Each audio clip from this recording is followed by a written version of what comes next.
เป็นตำนานอยู่กลางดินรักแผ่นดินนี้เพื่อศักดิ์ศรีของคนมาก่อน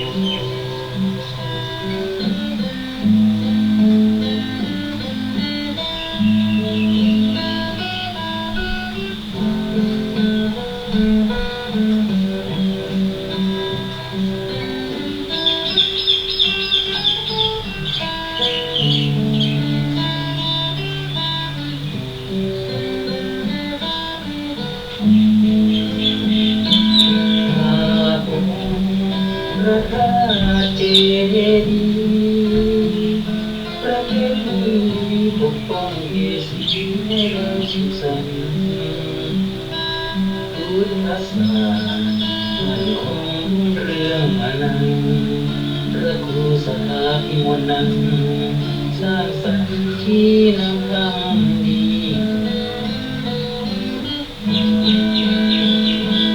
บ้านมาโกสัญญาบอกหนึ่งในคำมีใจในต้นตระกูลจะเถิดทูนให้ชั่วชีวิตสืบสานเป็นตำนานลูกหลานยังมีรักเหมือนแผ่นดินนี้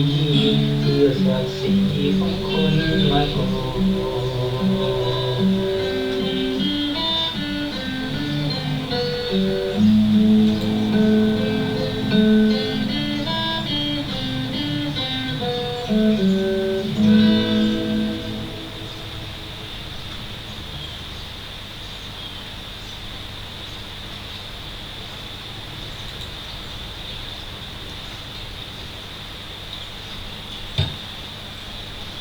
ขอนอบน้อมกราบไหว้สามายังพระเจ้าแก้วตังสามภาการ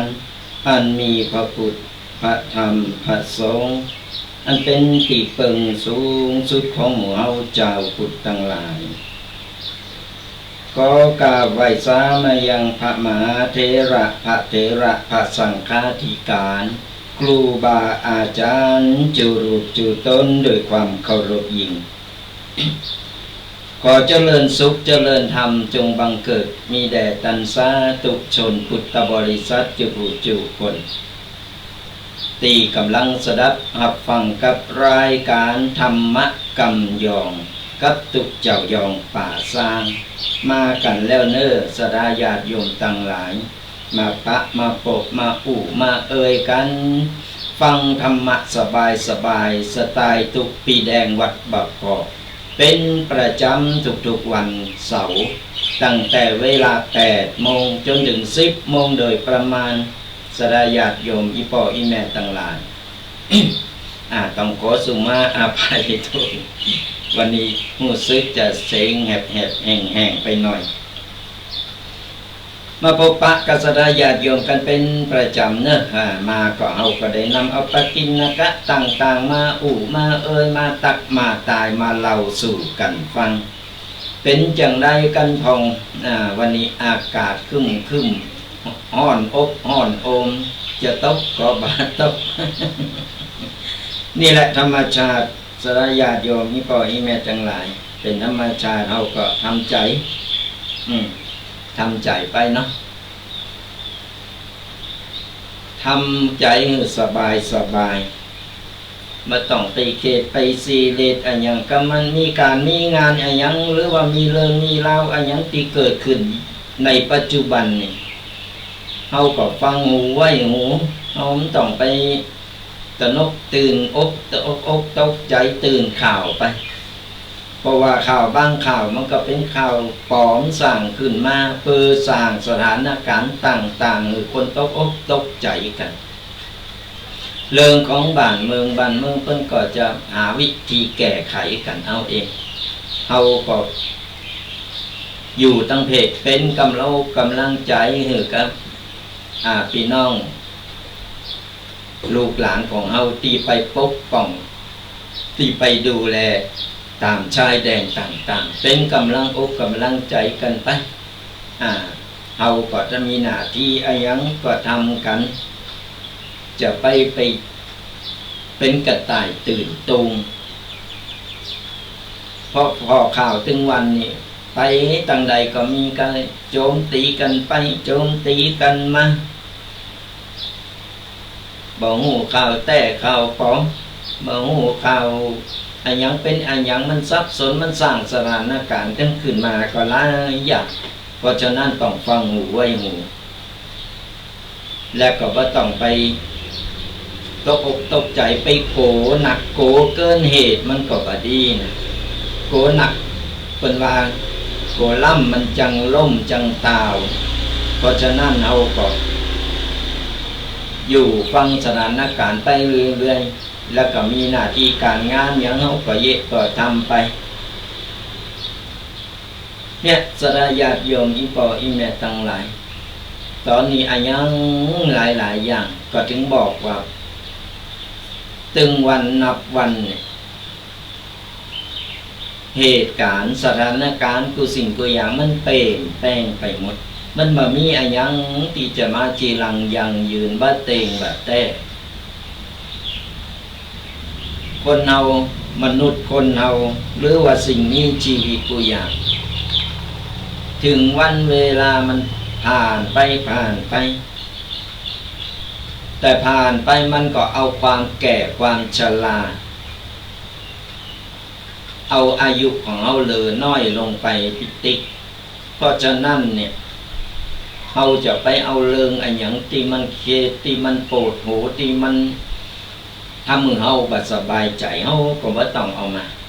เราไม่ต้องเอามาใส่ใจของนั้นใดที่มันเน่าเราไม่ต้องเอามาใส่หัวสมองคือมันหกบาดได้ล่างตู้เย็นคนห้องว่าล่างตู้เย็นเนี่ยอันใดที่มันเน่ามันเสียมันใจบ่ได้เอาควางออกไปหือมันหกไปหือมันเต็มหือมันล้นในตู้อันนั้นก็เสียได้อันนี้ก็เสียได้อันนี้ยังใจใดอยู่ก็เก็บสะสมสั่งสมไว้ติ๊กมันก็บูดก็เน่าอยู่ในตู้เย็นมันก็เต็มมันก็ล้นออกมาก็เปรียบเสมือนคนเฮาตึงวันเรื่องอันนั้นหน่อยเรื่องอันนี้หน่อยบ่ใจเรื่องของโตก็มีอันเรื่องอันข้างบ้านก็มีเรื่องหันเรื่องนี้ก็มีศูนย์อันก็เอามาใส่โหมดกูอย่างแล้วก็ไผเขต โตเก่าเฮานี่แหละก็ชอบเอาของบัดดีของเน่าของเหม็นของซกปรกต่างๆเอามาเอามาหกอยู่ในสมองของเฮาและเจอโลกต่างๆความตุกข์ต่างๆมันก็เกิดขึ้นกับโตของเฮาไผก็ช่วยอย่างเฮาบ่ได้ก็เพราะอันหยังเพราะเฮาบ่ฮู้จักปล่อยวางบ่ฮู้จักสละฮู้จักปล่อยวางฮู้จักปลดปล่อยฮู้จักจังมันเติบเฮ็ดห้องกรรมเนี่ยดีที่สุดจังมันเติบไผอันหยังจังมันเติบจะเอามันมาจังนะจังมันเติบคือเฮาก็ต้องไปหับหูให้กูสิ่งกูอย่างกูเลิงกูลาวก็เฮาไปหับหูหมดก็ยังกับเฮาเนี่ยไปเก็บเอาขยะมาใส่สมองเฮาอายุปูนนี้แล้วเฮาพยายามเอาสิ่งดีๆเข้าก็โตเฮาสั่งสมบุญกันเอาไว้หนักๆบุญคือแสงสว่างนำทางของชีวิต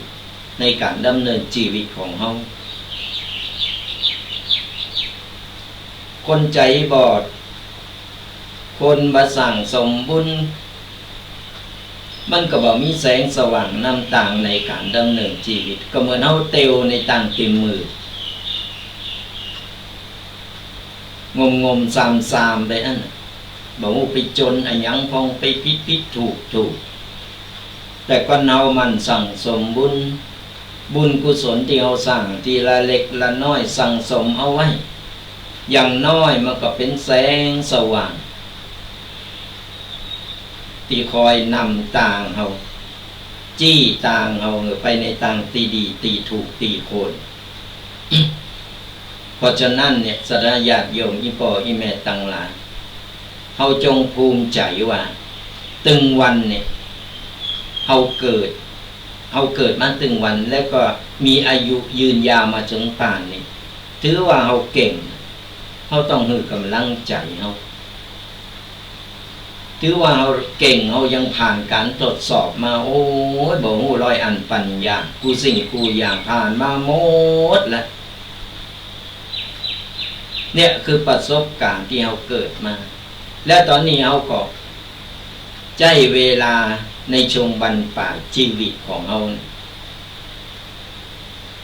ใจเวลาในช่วงบรรปลายชีวิตของเฮาคือมีความสุข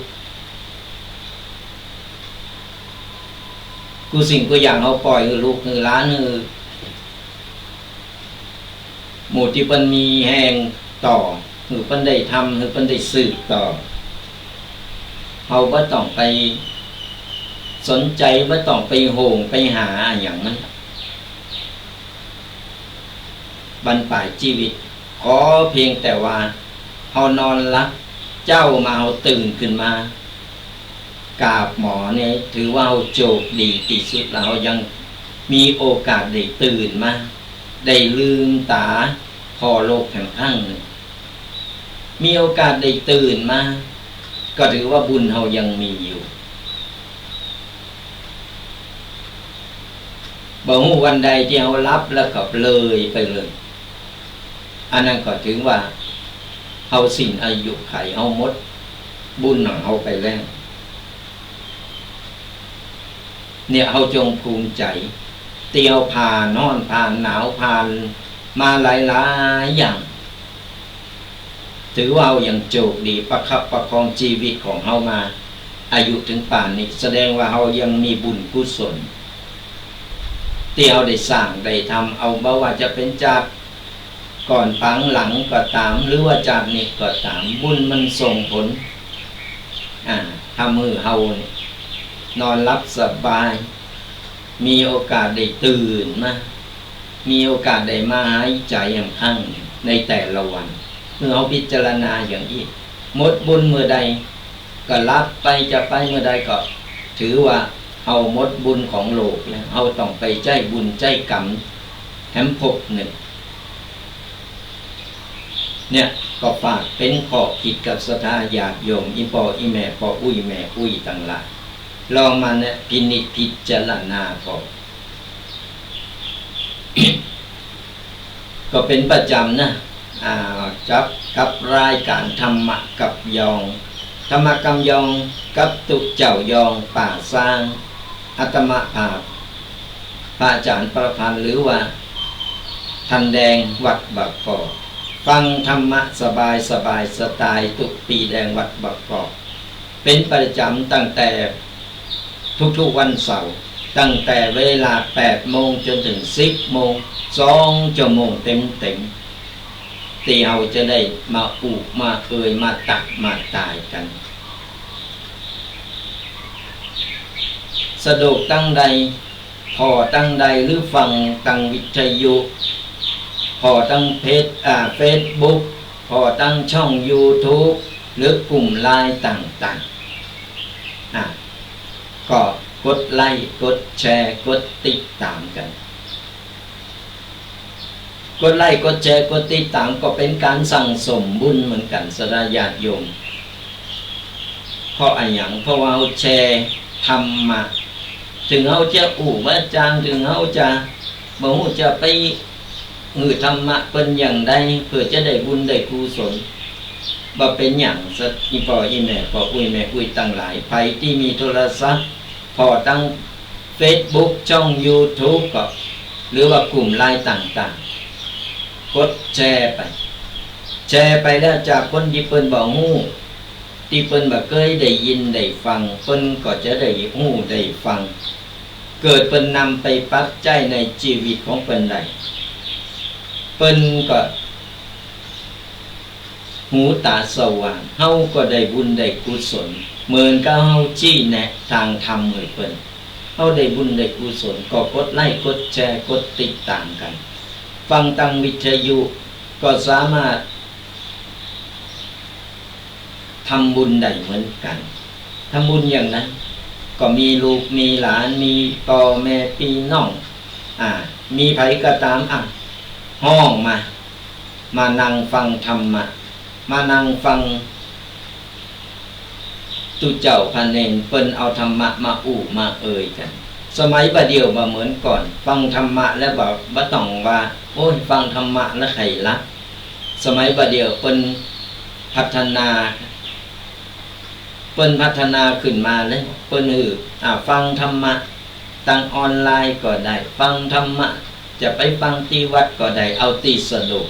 ขับรถอยู่ก็ฟังธรรมะได้ฟังธรรมะไปได้ข้อคิดไปไข่โหไปตัวยิ้มไปตัวบุญก็ได้เนี่ยศรัทธาญาติโยมทั้งหลายสมัยบัดเดียวเพิ่นพัฒนากันแล้วการเผยแผ่ธรรมะเต็มวันนี่มันเผยแผ่ได้ง่ายมันเข้าถึงได้ผู้คนบ่ว่าละเอกละอ่อนก็ฟังได้ฟังธรรมะฟังแล้วบากซีเลสบาเขก็กดไลค์กดแชร์กดติดตามกันฟังธรรมะสบายสไตล์ตุปีแดงวัดบักกอกเป็นประจำก็ฝากกันเอาไว้ตัวบางเสาร์ก็เป็นติดรายการถ่ายทอดสดบางเสาร์อาตมาภาพติดการติดงานติดกิจนิมนต์ต่างๆก็บ่ได้มาแต่เฮาก็บ่ลืมกันเฮาก็ยังได้มามาเอ่ยหาโอกาสที่จะมาพบปะเจอศรัทธาญาติโยมอีพ่ออีแม่พ่ออุ้ยแม่อุ้ยนำปกิณกะต่างๆมาเล่าสู่มามาเอ่ยกันเป็นประจำและช่วงท้ายรายการเฮาก็จะเปิดสายให้ศรัทธาญาติโยมได้มามาเอ่ยได้มาฟังน้ำเสียงเล่งนามกันเป็นอีปออีแม่ตั้งใดฟังวิทยุอยู่ตั้งใดอย่างใดก็สามารถโทรมากันได้ในช่วงท้ายรายการหลังจากที่บอกว่าเปิดสายหน้าใหม่แล้วนะก็สามารถโทรมามาเอ่ยกันได้จดเบอร์โทรกันเอาไว้เนอะสำหรับศรัทธาญาติโยมอีปออีแม่ปออุ้ยแม่อุ้ยที่กำลังเข้ามาฟังรายการใหม่ก็ตามหรือว่าฟังเก่าแล้วลืมไปแล้วจดเบอร์ไว้แล้วเอาไปละไว้ตั้งใดก็ลืมเห็นละ เกมสมมุติปากกาดินสอกันเอาไว้เดี๋ยวจะบอกเบอร์แห่งกรรมเนี่ยสรายญาติโยมจดเอาไว้แล้วก็โทรมาเอาจะได้แลกเปลี่ยนกันจะได้กันบ่ใจว่าทุกเจ้ามานั่งขายเฮ็ดลมอยู่ตนเดียวเนี่ยอาบอยู่ในห้องนี่ตนเดียว มันก็งอมเหมือนกันนะเอาก็ค่อยฟังสรายญาติโยมพอแม่มากันเป็นการแลกเปลี่ยนจะได้ฮู้จักกันไว้จะได้เป็นกัลยาณมิตรดีต่อกันได้ก็เกณฑ์จดกันเอาไว้เน้อเบอร์โทรศัพท์สายหน้าใหม่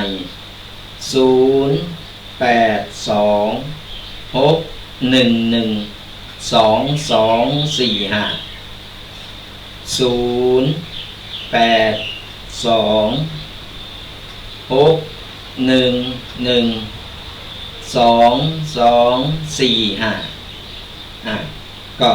จดกันเอาไว้บอกแห่งกรรมบางทีจดบัตรตันจดกันแห่งกรรมจ้าเน้อ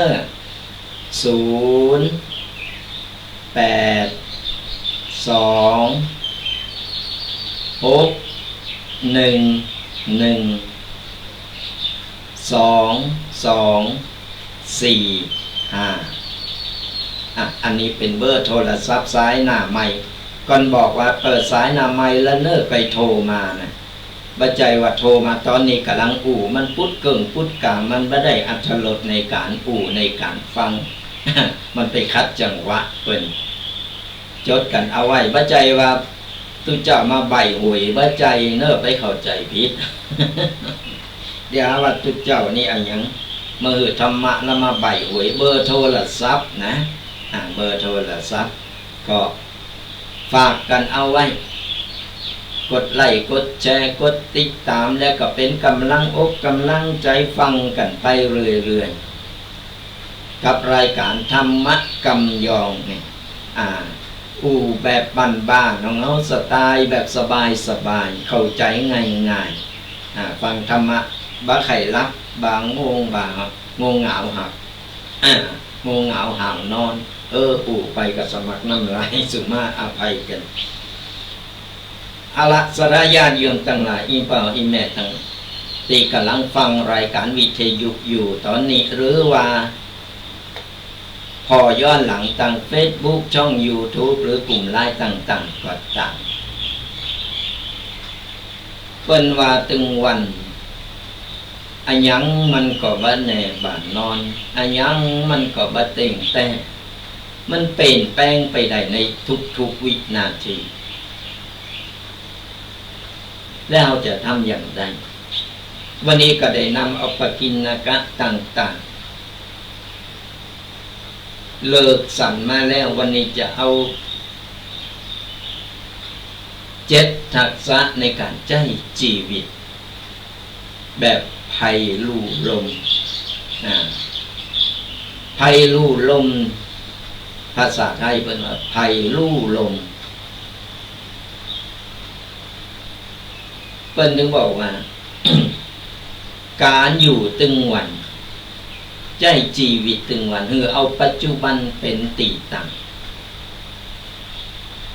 ปัจจุบันเอาปัจจุบันเป็นตีตั้งเอาก็จะไปยึดติดกับอดีตจะไปวาดความหวังไว้กับอนาคต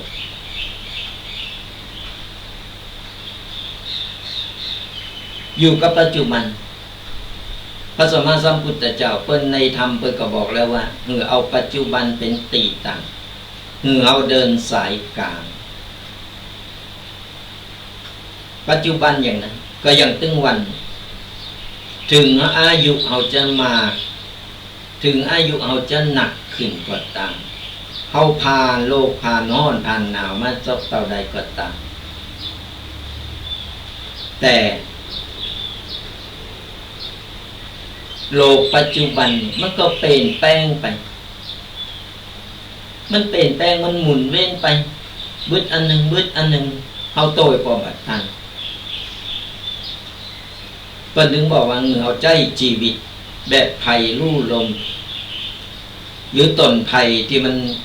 โอนเอ็นไปตามลมพัดไปทางใดมันก็ไปทางนั้น ทำโตมันยืด วันนี้จะเอา7ทักษะในการใช้ชีวิตแบบไผ่ลู่ลมเงาทำตัวอยู่อย่างยืดหยุ่นก็เอายืดหยุ่นมันบาหักง่ายนี่พอนี่ไหนต่างหลายก็เอาไปแข็งปุ๊บแข็งกึดดึกกระด่างอยู่อันลมมามันปัดมันก็หักง่ายนี่ชีวิตก็เหมือนลมติดผัดแหงในบางวันก็เอาแข็งกระด่างเกินไปมันก็จะหักกลางตั้งได้แต่ถ้าเอาเห็นหูจะยืดหยุ่นเหมือนต้นไผ่เหมือนไม้ไผ่บ้านเฮานี่แม้ว่าลมมันจะแห้งขนาดไหนมันก็ยังโอนเอ็นไปตามลมได้อย่างสง่างาม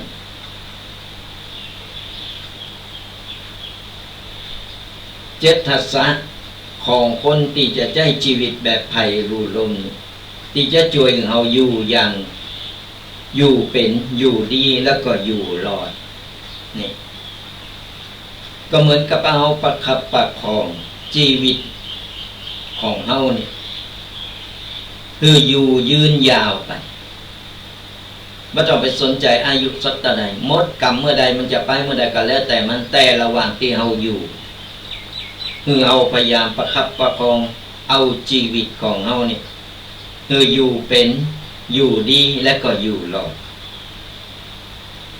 7 อย่างทักษะในการใช้ชีวิตแบบไผ่ลู่ลมมีอันหยังพองก็วันนี้จะเอามาสาธยายให้อีพ่ออีแม่ได้ฟังกัน1เป็นว่าฮู้จักปรับโตบ่ยึดติดฮู้จักปรับโตบ่ยึดติดเหมือนต้นไผ่บ่ยืนต่างลมเฮาพอต้นไม้ไผ่บ้านเฮาแล้วเวลาลมพัดมามันก็เอ็นไปทางนั้นลมพัดมาทางหน้าก็เอ็นหลังลมพัดมาทางหลังก็เอ็นหน้าเอ็นซ้ายเอ็นขวาไปเหมือนต้นไผ่มันต้านลมมันอยู่มันยืนอยู่แต่มันตั้ง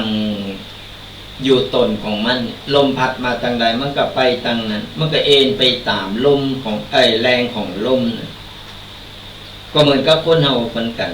อีพ่ออีแม่ทั้งหลายก็เอาฮู้จักปรับโตตามสถานการณ์บ่ยึดมั่นถือมั่นจนทำลายตัวเอง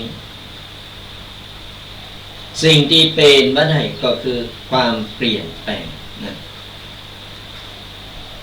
การใช้ชีวิตคนเฮาถึงวันนี้เพิ่นฮ้องว่าคนบักเก่าเพิ่นถึงได้บอกว่าเข้าเมืองลิวคือลิวตาตามเฮาไปอยู่ที่ไหนก็ตามอยู่ในหมู่ของอันหยังก็ตามก่อนเฮาไปเป็นแกะหลงฝูงเป็นแกะดำอยู่ตัวเดียวมันก็เป็นจุดเด่นและทำมือเฮาเนี่ยเป็นเป้าหมายที่หักกล้างได้ง่ายก็เอาหู้จักปั๊บโตเก่าปั๊บโตเองเฮาเนี่ยเขาก็หมู่คณะนั้นได้เฮาก็จะอยู่รวมกันอย่างสุขอย่างมีความสุขว่าใจเป็นฝ่ายข้างตลอดเวลาไอ้ยังก็บ่ได้บ่เอาบ่มีบ่ได้อย่างเดียวเพิ่นฮ้องว่าเป็นคนที่แข็งกระด้างบ่ยอมตีจะเข้าหมู่เข้าฝูงก็เอาฮู้จักปรับโตเก่าเข้ากับสถานการณ์บ่ยึดมั่นถือมั่นว่าโตเก่าเป็นคนซื่อเป็นคนตรงอย่างเดียวบางครั้งมันก็อันตรายกับโตเก่าเพิ่นถึงบอกว่าสิ่งที่เป็นบ่ได้ก็คือความเปลี่ยนแปลงสถานการณ์ถึงวันนี้มันเปลี่ยนแปลงเหตุการณ์ต่างๆมันเกิดขึ้นทั้งนี้มันเกิดหรือแบบเกิดก็ตามเอาต้องปรับเอาปัจจุบัน กู้ง่ายๆเหมือนเอาไปซื้อของเอาจะมายึดมันถือมันแต่ก่อนเคยซื้อเตาอีกมันจะต้องได้เตาอีกจะมาขายแป้งหรือบ้านใดสุดท้ายเอาได้กินก็เพิ่นก็บ่ขายเหอะก็ปัจจุบันพศอันหยัง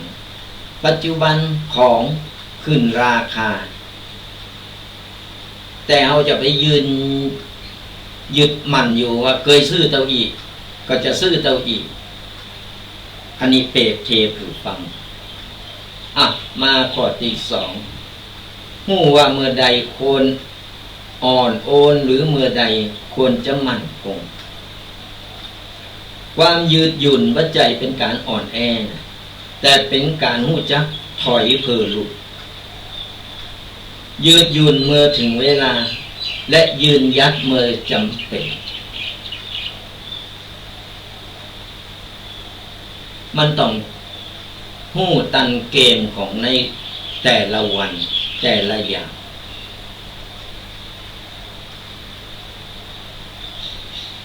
เพราะว่าตึงวันนี้เอาพอหน้าบ่ฮู้จักบ่ว่าไผก็ตามมาไว้ใจยังไผบ่ได้บางครั้งเอาดีเกินไปแต่เพิ่นมองเอาในแง่เป็นคนงามนี่เอาต้องฮู้จักยืดหยุ่นฮู้จักหลับฮู้จักจน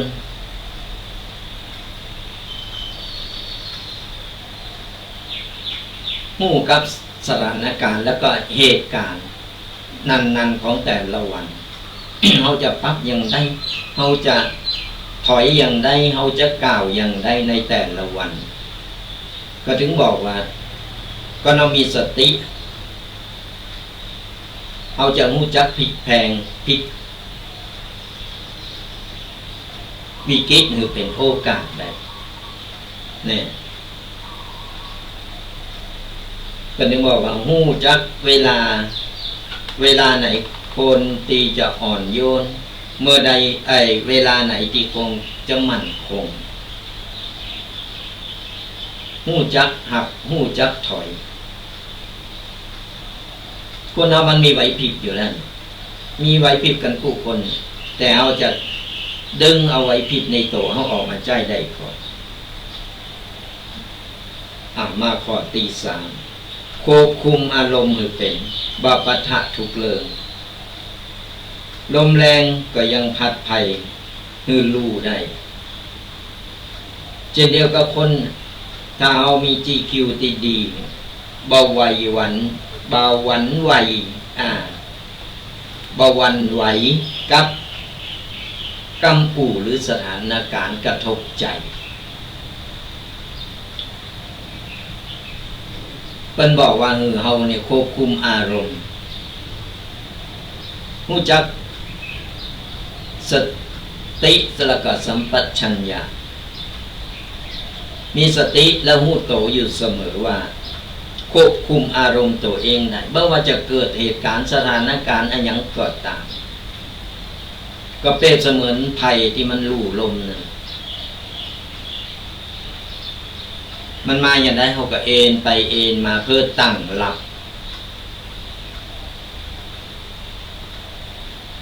บัจจัยว่าเบาหูจักสถานการณ์อากาศร้อนพอมีปัญหากันหน่อยมีเริงมีราวมีปากเสียงกันหน่อยขับรถขับลาไปเฉี่ยวกันหน่อยลงมากับใจแต่อารมณ์มันก็เป็นเรื่องเป็นราวมันแบบเป็นผลดีเลยแต่เอาหูจักว่าก็เอาผิดเขาก็ต้องยอมรับผิดหูจักถอยหูจักสู่หูจักหลับหูจักรุกเขาต้องควบคุมอารมณ์ของเขาเลยบอกว่าเพิ่นจะมาว่ามาด่าอะไรอย่าง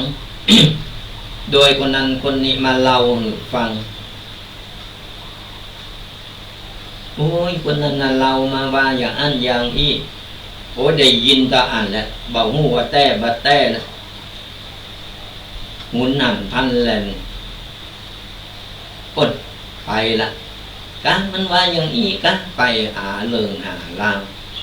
มันก็เป็นเลิงเป็นลาวก็เอาไปหามันก็มีก็เอาไปหาเฮาดักนี่มันก็แบบมีมันก็บ่เกิดอย่างเฮาต้องมาวิเคราะห์ว่าคนที่เอามาเล่าฟังนั่นมันเป็นคนอย่างไรมันแต่บัดแต่ต้องฟังหูไว้หูนี่เพราะฉะนั้นเนี่ยต้องควบคุมอารมณ์คือเป็นบ่ไปปะทะกูเลิงกูลังโอ้ยฉันใหญ่หูก็เป็นไผก็ขนาดโต๊ะเก่าอย่าบอกหูโต๊ะเก่าแล้วไปถามว่าโต๊ะเก่าเป็นไผแล้วไผจะหูไม่ต้องไปใจอารมณ์ไม่ต้องไปเบ่งใหญ่เบ่งโตอารมณ์เนี่ยสำคัญมาข้อที่สี่สรญาติโยมอีปออีเมตทั้งหลายเป็นว่ามีแก่นกลางที่มั่นคงนะมีแก่นกลางที่มั่นคงก็เหมือนต้นไผ่มันตั้งสูงชันอยู่ตั้งตระหง่านอยู่โอ้พอก็สุดหูสุดตาอย่างมันตั้งโดยความภาคภูมิใจของมันเป็นต้นไผ่ที่งามแต่มันก็พร้อมที่จะไปตามลมปัดก็เป็นเสมือนว่ามีแก่นกลางที่มั่นคงแม้ภายนอกมันจะอ่อนโยนแต่ภายในมันจะต้องมีลัก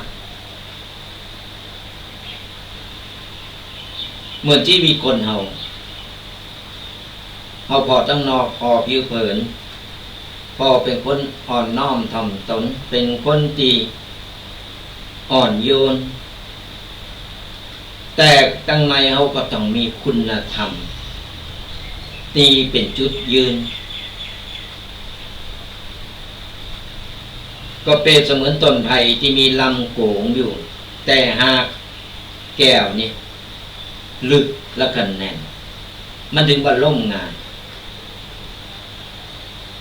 สังเกตพอไม่ไผ่พอตั้งนอกนี่แข็งแกร่งตั้งงานอยู่ตั้งในมันโก่งแต่รากแก้วของมันฝังลึกอยู่ในดินมันแบบพร้อมที่จะล่มตีมันรู้ลมได้แต่มันแบบสามารถที่จะลมแบบสามารถที่จะล่มมันไปได้เนี่ยเป็นว่ามีแก่นกลางที่มั่นคงเป็นเสมือนคนเฮาเหมือนกันเฮาจะแข็งแกร่งเฮาจะเป็นคนลักษณะใดก็ตามแต่ถ้าบ่มีคุณธรรมบ่มีธรรมะบ่มีคุณธรรมอยู่ในใจก็เหมือนลากแก้วที่คอยยึดเหนี่ยวอยู่มันก็ทำมือเฮาเนี่ยไปในทางที่บ่ถูกบ่ควรอาจจะล่มได้ง่ายลากแก้วของคนเฮาก็คือคุณธรรมคือธรรมะที่อยู่ในโตของเฮานี่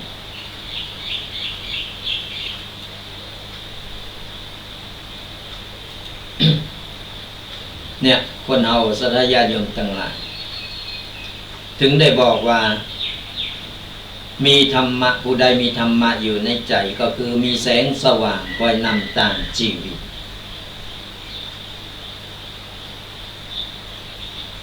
มาข้อที่ห้าใจปัญญามากกว่าใจอารมณ์นี่แทนที่จะโตกับกูเลิงอันอย่างนั้นบ่ได้เอาเป็นคนปากจัดเอาเป็นคนที่บ่ยอมคนไผมาอย่างใดไปอย่างอันนี้เป็นห้องว่าใจอารมณ์แต่ก็เอาใจปัญญา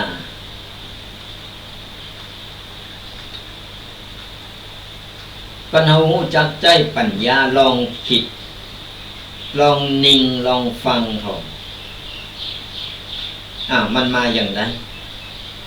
เราไม่ต้องไปฟังโวยวายใจอารมณ์ใจเสียงดังขู่ไว้ก่อนนะมันตึงโกมันไม่ใจอย่างนั้นแต่ไอคนนิ่งๆน่ากลัวไอคนนิ่งๆเนี่ยมันน้ำนิ่งไหลลึกนะที่เป็นนิ่งที่เป็นเงียบไม่ใช่ว่าเป็นโกไม่ใช่ว่าเป็นอ่อนแอเป็นขี่โกขี่ก้าแต่เป็นใจสติปัญญาและเป็นชนะหนึ่งและชนะอย่างชนะการควบคุมอารมณ์ตัวเก่านะ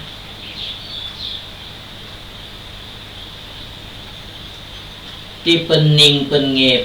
เพราะอะไรอย่างเป็นกำลังคิดวิเคราะห์แล้วก็แยกแยะคิดวิเคราะห์แยกแยะมันเป็นก็ที่จะมา มันเป็นก็ตีดีตีสุดที่จะป้องกันตัวเฮาได้นะฟังเธอดีสระญาติโยมตั้งหลายคนใจอารมณ์กับคนใจปัญญานี่นะสังเกตพอเถอะลายไหนลายนั้นบางคนก็ในใจแต่บ่มีอะไรหยังเสียงดังไว้ก่อนขู่ไว้ก่อนอย่างน้อยมันตึงโกเป็นห้องว่าแมงบ่งคนยาวหลอกจ้างแต่น่ากลัวที่สุดก็คือคนตีนิ่งคนที่บ่โต้ตอบเพราะอันนั้นเป็นใจปัญญากำลังคิดวิเคราะห์แยกแยะถึงโตของคู่กรณี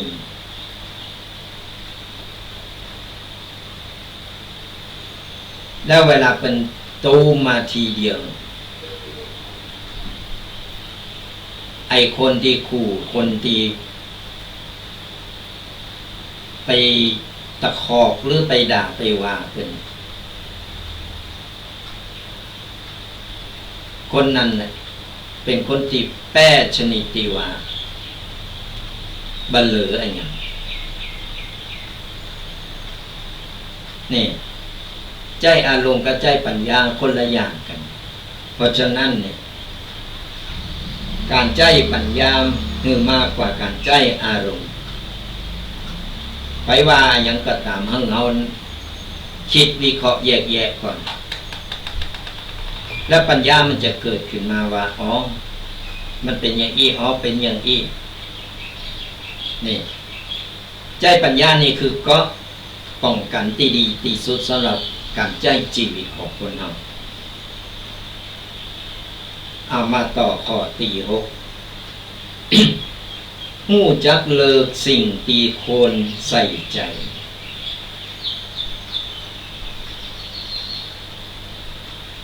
หู้จักเลิกสิ่งที่ควรใส่ใจ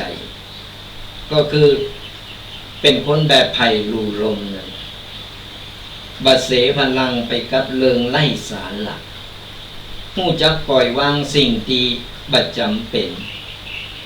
และเก็บแห้งไว้ใจกับสิ่งที่มีคุณค่าหู้จักเลิกสิ่งที่ควรใส่ใจก็ยังติดเกินไปแต่ต้นรายการ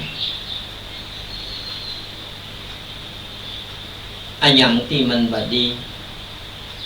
ที่เอาคิดแล้วมันบัดใจ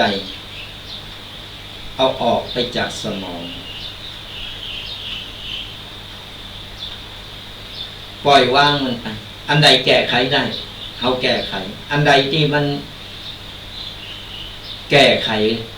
บ่ได้มันนักหนาสาหัสเขาก็ปล่อยไปเป็นก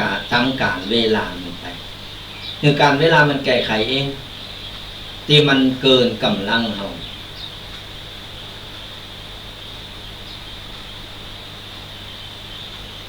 ที่มันเกินกำลังเราไปเราก็ต้องไปใส่ใจมันนะคือเราปล่อยวางก็อย่างที่บอกว่าอันไหนบดีอันไหนเน่าอันไหนเสียเอาวางไป เป็นเรื่องที่ไร้สาระบ่จำเป็นโดยเฉพาะเรื่องของคนอื่นเรื่องของคนอื่นเราไม่ต้องเอามาใส่ใจเลยมันไร้สาระมันไม่ใช่เรื่องของเฮาก็มันต้องไปอยู่ไม่ต้องไปทำหน้าที่เป็นวงจรเป็นกล้องวงจรหรือเป็นเรดาร์ประจำหมู่บ้านสอดหูสอดหันเรื่องนั้นเรื่องนี้เอาเรื่องคนอื่นมาเข้าโตเพื่อน้องเป็นคนที่ชอบหาเรื่องก็หาเรื่องมันก็ได้เรื่องมันก็ปิกมาเอา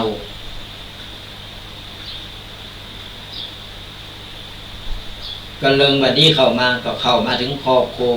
เดือดร้อนกันหาเงินเฮาก็ได้เงินหาทองเฮาก็ต้องได้ทองหาเรื่องเฮาก็ต้องมีเรื่องปิดมา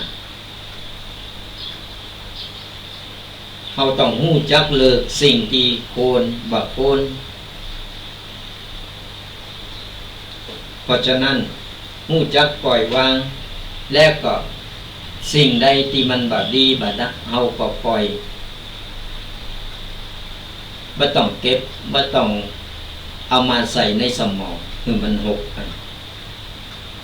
มาข้อสุดท้ายสระญาติโยมทั้งหลายอดทนมองไกลและไม่รีบร้อนนะอดทนมองไกลและไม่รีบร้อนอดทนอย่างกระต้นไผ่กว่าเอาจะปลูกมันขึ้นมาได้มันต้องใช้เวลาหมื่นต้องใช้เวลาหมื่นสระญาติโยมทั้งหลายเขาก็ฮู้กันอยู่นะกว่ามันจะออกมาได้พดจดออกมาเป็นหน่อหน่อยนึงหักเอาไปกินเนี่ยนะกว่ามันจะโตขึ้นมากว่ามันจะสูงขึ้นมาได้มันต้องใช้เวลาแต่พอมันโตมันสูงขึ้นมาได้แล้วมันกลับแข็งแรงแล้วก็อยู่ได้เหมือนชีวิตก็เหมือนกันความสำเร็จบ่จำเป็นจะต้องมาเร็วแต่ต้องมั่นคงและยั่งยืนกว่าเขาจะประสบความสำเร็จในการใช้ชีวิตของแต่ละชีวิตมันต้องใช้ความอดทนอดกลั้น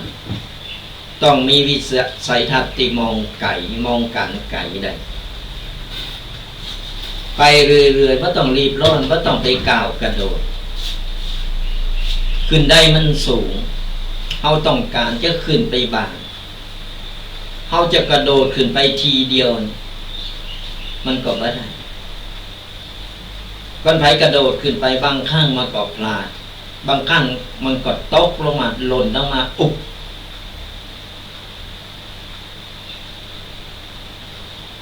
มันตกลงมาง่ายไผดีก้าวกระโดดความผิดพลาดมันมีนะ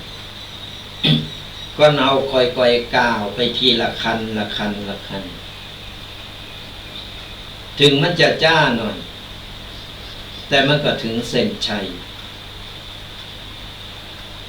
ก็เหมือนกระต่ายกับเต่าในนิทานสมัยละอ่อนที่เราได้เห็นหูกัน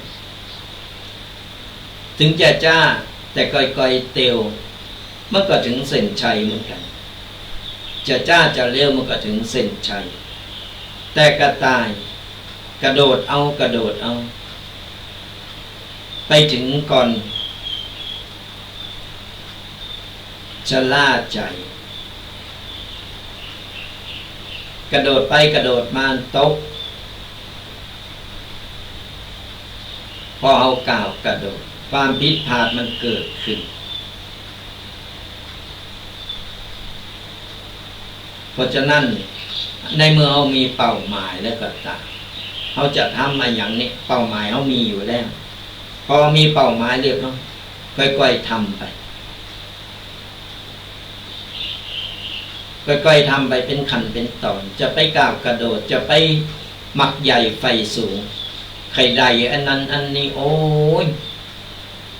มันมีตำแหน่งกันก็ได้ตำแหน่ง ไปเสาะไปหาจะทำทุจริตจะไปคิดว่าดีอย่างใดก็ตามเขาหือใดมาซึ่งตำแหน่งนั้นไปรู้ไปอยากเอาเปิ่นมาทั้งที่โตเก่าก็ยังบ่มีความพร้อม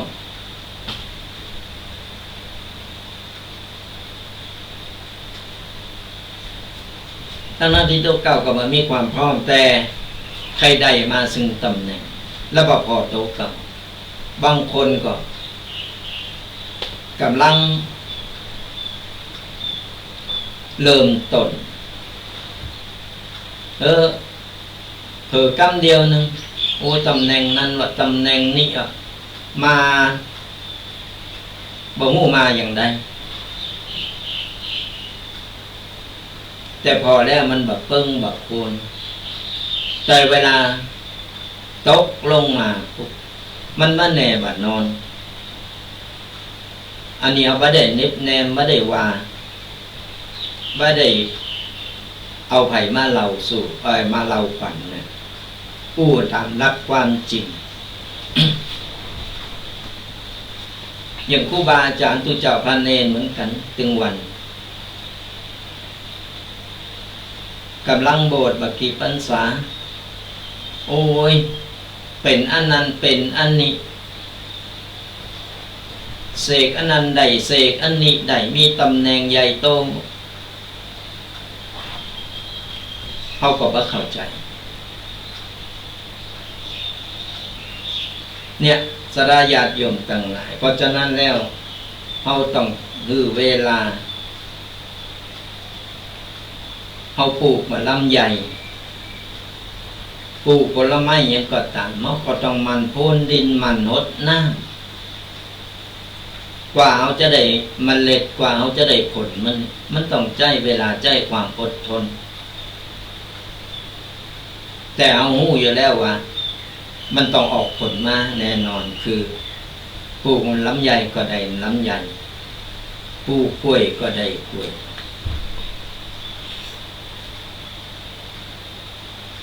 ต้องใจเวลาใจความอดทนก้าวไปทีละขั้นละขั้นว่าต้องไปก้าวกระโดดแต่ถ้าเราไปตามขั้นตอนความสำเร็จ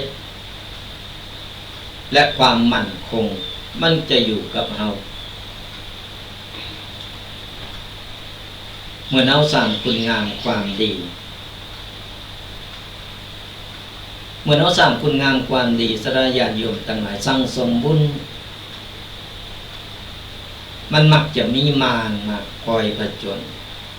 มารมาจากไหนมารก็คือ เจ้ากรรมนายเวรของเรานั่น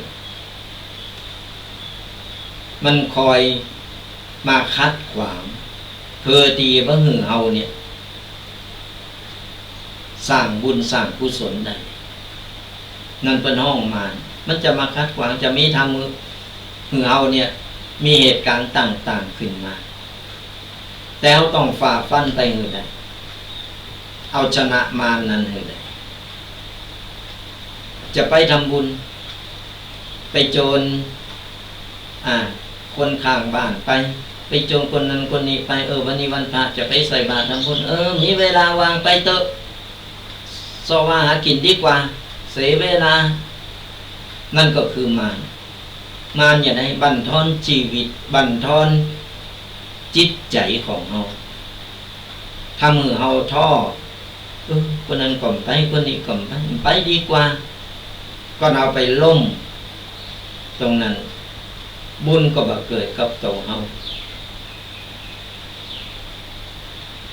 เพราะฉะนั้นสั่งสมควรคุณงามความดีเฮาต้องใจความอดทนบ่ใจว่าโอ้ยวันนี้หวยออกต้องไปใส่บาตรก่อนวันนี้ต้องใส่บาตรคือใดวันหวยออกหรือไปทำบุญตีวัดไปทำบุญตีวัดเรียบร้อยเสร็จปุ๊บขอป้อนกันวันนี้วันหวยออกลูกจ้างขอ2 โต๊ะ 3 โต๊ะ 5 โต๊ะว่าไป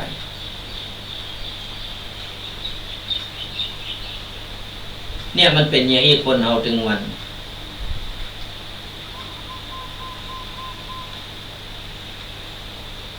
คือเฮาเนี่ยมันสั่งสมคุณงามความดี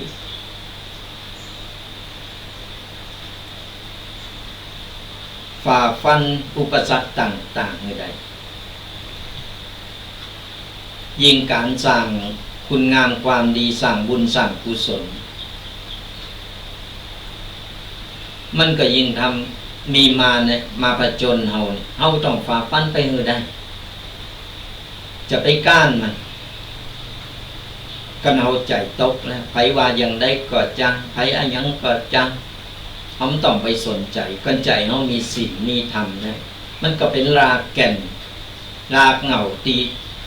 ทำมือคงทนและแข็งแรงยืนยัดอยู่เหมือนหากไผ่นะ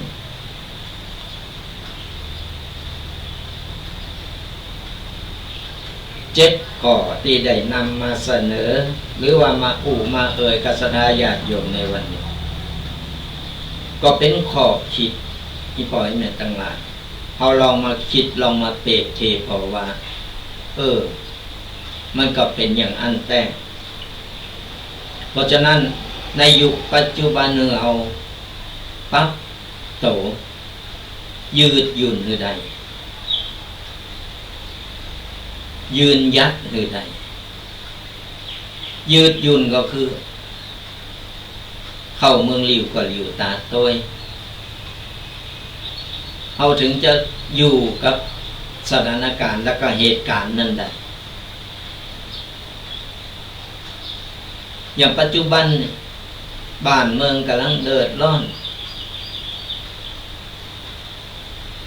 กำลังเกิดปัญหาบ่ฮู้ข่าวจริงข่าวปลอมอะหยังมากันลบคือเอาพยายามปรับตัวฟังข่าวคิดแล้วก็วิเคราะห์แยกแยะมันมาอย่างใดเขาก็ไปอย่างนั้นอย่างน้อยนี่คือเขามีหลักธรรมมีธรรมะอยู่ในใจมีสติสัมปชัญญะอยู่ในตัวเขาก็จะประคับประคองชีวิตของเขาไปอยู่หลอดฟังแล้วก็ยาวนานวันนี้ก็ได้นำเอาข้อคิดปกิณกะ7 ทักษะในการใช้ชีวิตแบบไผ่ลู่ลมมามา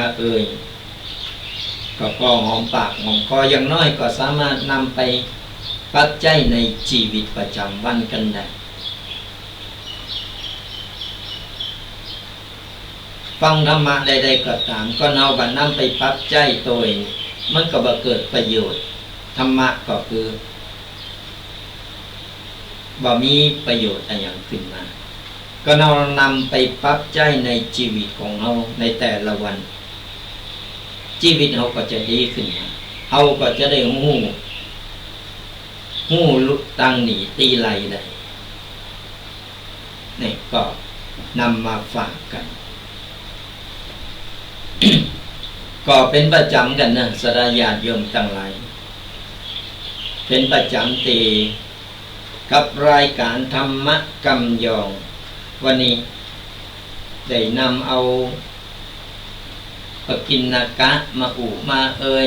มาเล่าสู่ศรัทธาญาติโยมฟังกันทุกๆวันเสาร์ใครที่กำลังฟังรายการอยู่หรือว่ากำลังเข้ามาฟังรายการใหม่ก็เป็นรายการธรรมะกำยองกับตุเจ้ายองป่าสร้างพระอาจารย์ประพันธ์จันททีโลหรือว่าท่านแดงวัดบกกอกฟังธรรมะสบายสไตล์ตุปีแดงวัดบกกอกก็เป็นประจำทุกๆวันเสาร์ตั้งแต่เวลา 8 โมงจนถึง 10 โมงก็ติดตามนำต้วยกันไปเป็นกำลังอกกำลังใจกันไปมีหยังก็มามามาเล่าสู่กันฟังเป็นกัลยาณมิตรที่ดีต่อกัน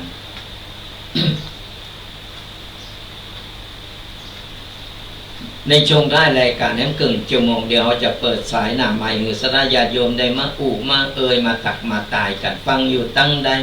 ฟังชัดเจนเมื่อชัดเจนวันนี้ฟังธรรมะแล้วได้ขอคิดอันยังพองนี่เขาก็จะได้ได้ตักได้ตายกันแต่ที่แน่ๆก็ให้ฟังตี ไปฟังหรือว่าพอตั้งช่อง Facebook ช่อง YouTube หรือว่ากลุ่มไลน์ต่างๆกดไลค์กดแชร์กดติดตามกันไปเพราะอย่างน้อยก็เป็นกำลังใจกันอย่างน้อยเราก็ได้แชร์ธรรมะได้บุญได้กุศลไปตัวบุญก็ได้ฟังธรรมะเราก็ได้เพราะฉะนั้นแล้วในช่วงบรรปลายชีวิตของเรามีบุญสั่งสมบุญกันเอาไว้สั่งสมบุญกันเอาไว้หนักๆนั่นก็อย่างที่บอกไผว่าอย่าได้กระจังไผจะแซวอย่าได้กระจังเราไม่ต้องไปสนใจอันนั้นคือมาเขาเคยเป็นเจ้ากรรมนายเวรเรานั้นคอยคัดขวางเมื่อเราสร้างบุญสร้างกุศล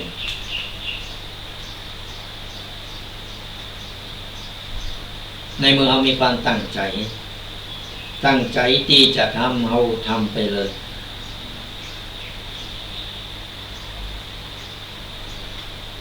เล็กๆน้อยๆ ทำไปเป็นการเก็บบุญเป็นการสั่งสมบุญกันก็ฝากติดตามแล้วก็กดไลค์กดแชร์กันไปมาฟังกันต่อหลังจากที่เราได้ฟังทัศนะ7ประการในการใจชีวิตแบบไผ่ลู่ลมกันไปแล้วกำเดียวจะเปิดสายหน้าใหม่มีข้อคิดอะไรยังก็สามารถมามามาเสริมกันได้มาเสริมกันได้มามาอย่างน้อยจะได้รู้จักมักจีกันจดเบอร์โทรศัพท์กันเอาไว้ก่อนเนอะตอนนี้เอายังบอกเปิดสายหน้าใหม่เติมเดี๋ยวจะได้ได้ไปเรื่อยๆก่อนเดี๋ยวครึ่งชั่วโมงสุดท้ายจะเปิดสายหน้าใหม่จดเบอร์โทรกันเอาไว้ก่อนแต่เจ้าบางคนจดบาทตันเติมก็บอกเป็นยังเดี๋ยวเอามาจดกันอย่างกำหนึ่งจดไปเนอะเบอร์โทรศัพท์สายหน้าใหม่082-611-2245ก็จดเอาไว้ก่อนเปิดสายหน้าใหม่ก็โทรมามากันเป็นกำลังใจกันมาฟังธรรมะกันต่อฟังธรรมะสบายจะไปซีเรสนะจะไปเคฟังแบบสบายเฮาได้ขอคิดได้ธรรมะฟังธรรมะสบายสไตล์ตุกปีแดงวัดบางกอกเพิ่นว่าอย่าหลงวนในอดีตอย่าเฝ้าฝันถึงอนาคตแต่จงมีชีวิตให้เต็มที่กับขณะนี้ก็เหมือนกันนะสดายาโยมทั้งหลายจะไปเอาของเหม็นของเน่าของที่มันแบบมีประโยชน์เอามาสุมอยู่ในหัวสมองอันใดตัดไปควางไปเลยเอาสิ่งใหม่ๆเอาจะได้สิ่งใหม่ๆมาเติมเต็ม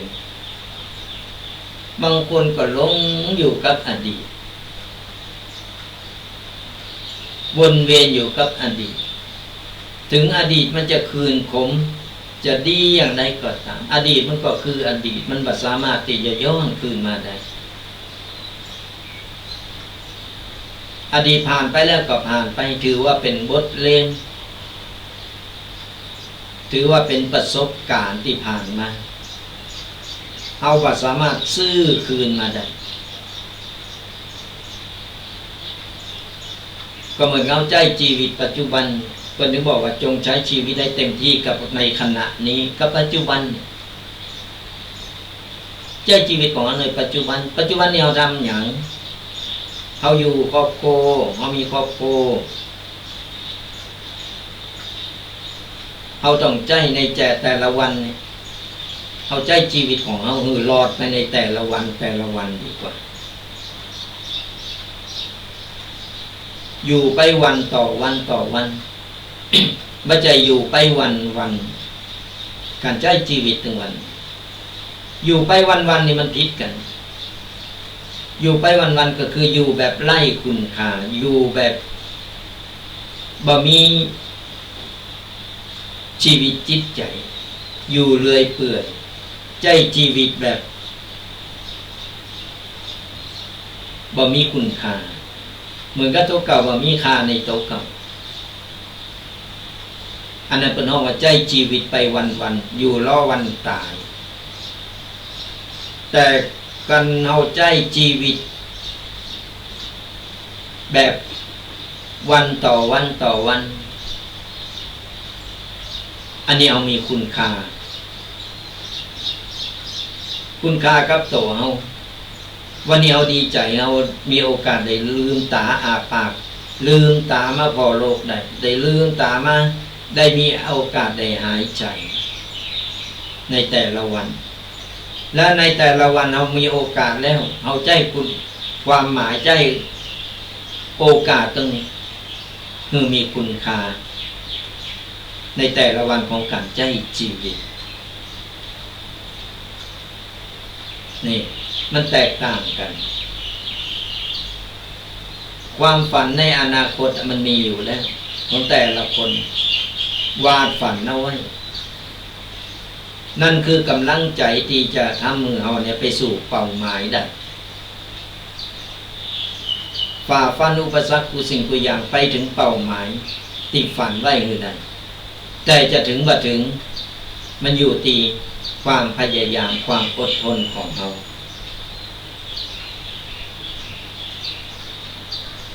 ถึงได้บอกว่าอย่าหลงวนอยู่ในอดีตอย่าเฝ้าฝันถึงอนาคตเอาฝันได้แต่ไปถึงไปบ่ถึงก็แล้วแต่อย่างน้อยเขาก็มีกำลังใจที่จะสามารถเป็นแรงบันดาลใจให้เขาเป็นกำลังใจให้เขาได้แต่ที่แน่ๆเอาปัจจุบันวันนี้ขณะนี้เขามีโอกาสในเมื่อมีโอกาสแล้วเขาใจโอกาสมันถูกเขาทำอะไรอย่างเขาเยะอะไรอย่างเขามีหน้าที่อะไรอย่างถ้ามือดีเขาก็ยังบอกว่าวันถูกจะมีเขาอยู่ก่อนเขาไม่ต้องไปข้ามไปไม่ต้องไปนึกถึงนะเพราะโอกาสในแต่ละวันมันไม่แน่นอนมาตอบแถมข้อหนึ่งผู้ที่มีสติไม่ใช่แค่มีโชคแต่คือคนที่โชคดีที่สุดเพราะได้ใช้ชีวิตอย่างแท้จริงก็อย่างที่บอกขาดไม่ได้คือสติสัมปชัญญะสติตั้งสติ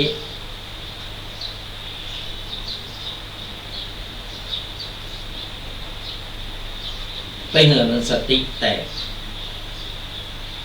ผู้สิ่งผู้ยังสติสำคัญก็ถือว่าไปมีสติคนนั้นเป็นคนที่โชคดีที่สามารถใจสติเหนืออารมณ์ได้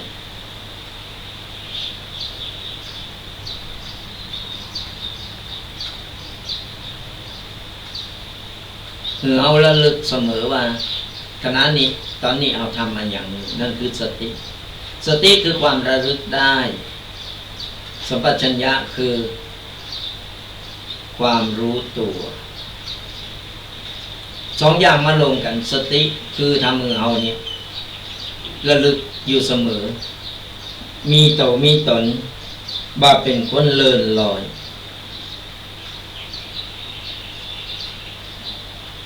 หู้โตอยู่เสมอว่าขณะนี้เวลานี้เขาทำมาอย่างเวลานี้เขากำลัง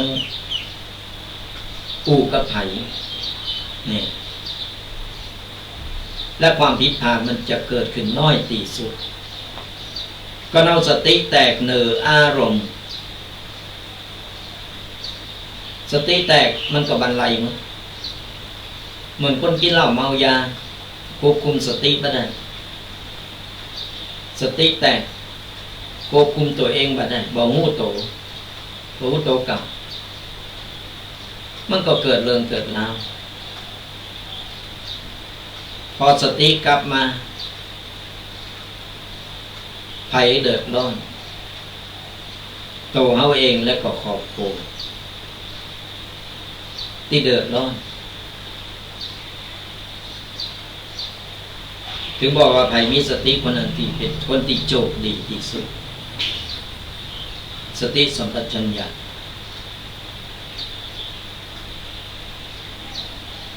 พอเฮาฮู้ตัวเฮา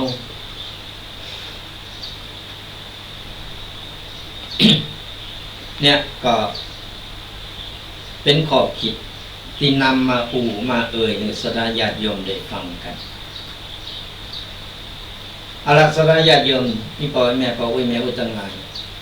วันนี้เราจะเปิดสายหน้าใหม่สดาญาติโยมได้โทรมาอู่มาเอ่ยมาตักมาตายกันฟังอยู่ตั้งใด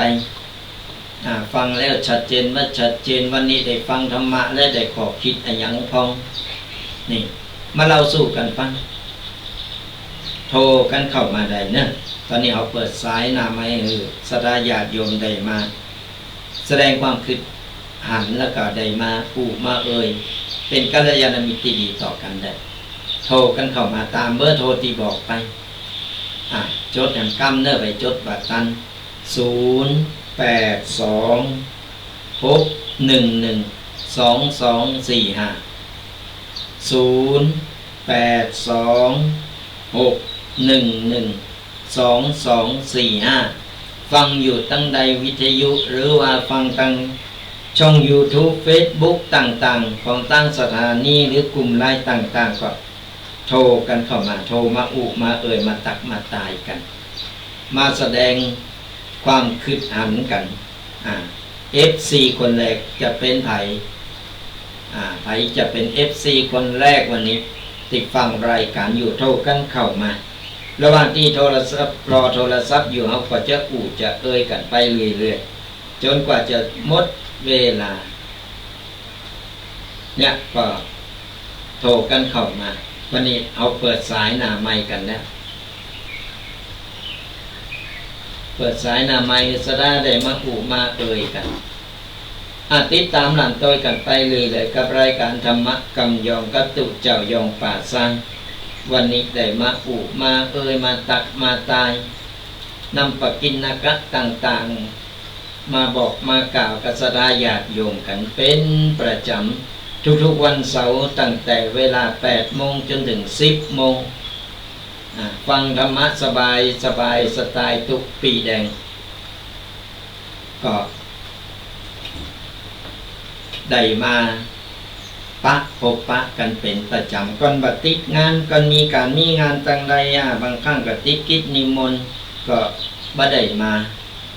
ก็ว่าเป็นหยังเฮาก็ยังคิดตึงหากันอยู่เฮาก็ยังไปมาหาสู่กันวันใดวางวันใดตีพร้อมเฮาก็นำปกิณกะมาอู่มาเอ่ยกัน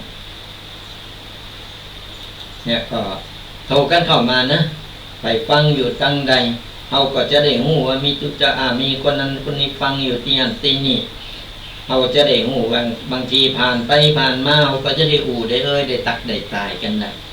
จะได้แวะเวียนไปมาหาสู่กันเป็นกัลยาณมิตรที่ดีต่อกันฟังอยู่ตั้งใดกับรายการ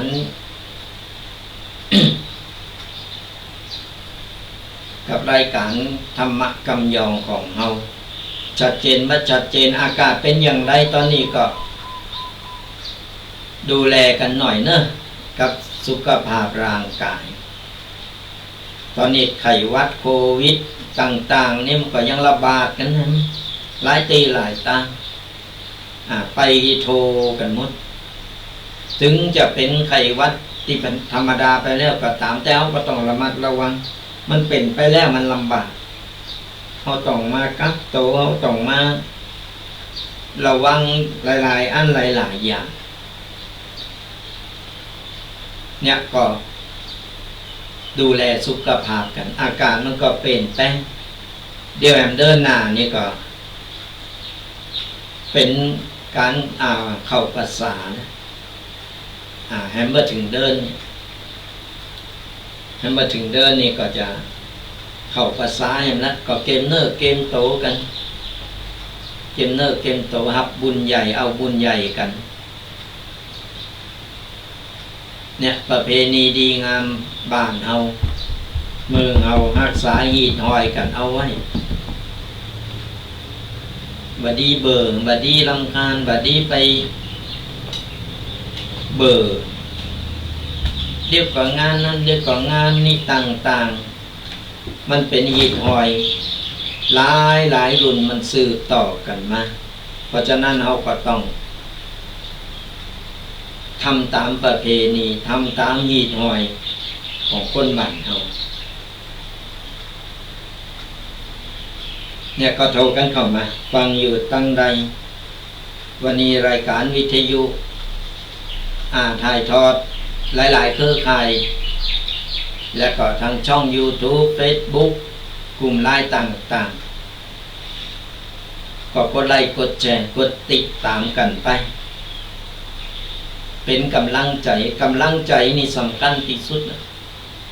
เอาเป็นกำลังใจซึ่งกันและกันเพราะอย่างน้อยมันก็ยังทำมือเฮามีแหงในการที่จะสู้ต่อไปใจชีวิตอยู่ในปัจจุบันนี่แหละสนะญาติโยมทั้งหลายว่าต้องไปซีเลยไปเคสอย่างก็มันหนักหนากับข่าวต่างๆอันยังจะเกิดมันก็เกิดมันมาอย่างใดเราก็ไปอย่างนั้นผมต้องไปซีเลยไปเคสก็มันหนักหนาถึงบอกว่าใจชีวิตแบบปัจจุบันกันไประหว่างรอบโทรกันเข้ามาเนอะ0826112245ฟังอยู่ตั้งใดโทรกันเข้ามาวันนี้ FC ของเฮาหายไปตั้งใดหมดบ้านโทรเข้ามาตามรับนี่ก็โลเวลาโทรก็รูโทรกันมานะครับสายพ่อบัดท่านวันนี้เป็นอย่างใดดักสายโทรกันเข้ามาฟังอยู่ตั้งใด0826112245ระหว่างรอสายโทรศัพท์ก็จะจะไปเรื่อยๆเอาข้อคิดต่างๆมามาสระญาติโยมนำไปคิดไปปรับไปใจคิดวิเคราะห์แยกแยะแล้วก็นำไปปรับใจในชีวิตประจำวันของเราก็จะดำเนินชีวิตของเราไปอย่างสุขสบายราบรื่นควรว่าจงระวังความคิดเพราะมันจะกลายเป็นคำพูดคิดก่อนอย่างก็ตามเวลาจะจะอย่างก็ตามเราคิดก่อนไปแล้วมันดีก็โตเปิ้นโตเฮาก่อนไปแล้วมันสร้างความเดือดร้อนหรือเปิ้นเฮาก่อนนี่ต้องคิดทุกคำคิดทุกครั้งก่อนที่จะพูดแต่ไม่ได้ว่าคิดแล้วต้องพูดทุกคำมันแตกต่างกึดก่อนแล้วไปเขาจะยังก็ตามเขาต้องพอกันตอนนี้เขากำลังกับไผอยู่เขาควรจะใจคำอย่างใดเขาไปแล้วมันทำเป็นฟังก่อนหรือมันทำเป็นเคืองก่อนก็ไปแล้วบาเดินร้อนไผเขาคิดแล้วเขามีประโยชน์แต่พระเจ้าก็คืออย่างก็จะก็ไปที่ไปเรื่อยเปื่อยบอกหัวเป็นฟังบอกฟังเป็นเดือดร้อนบ่เดือดร้อนไปสร้างความเดือดร้อนอยู่เปิ้นไปยุแยงเปิ้นอย่างใดบอกหัวซักแต่ว่ากึดแล้วก็กึดมาแล้วก็บ่จำเป็นต้องกันในการที่เฮากึดต่อมาจงระวังคำพูดเพราะมันจะกลายเป็นการกระทำ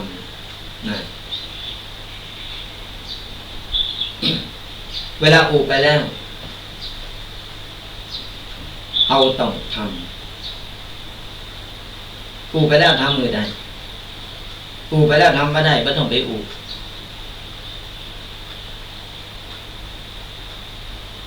ไปหับปากเพิ่นไว้ว่าจะทำอันนั้นอันนี้เพื่อสมดังใจแล้ว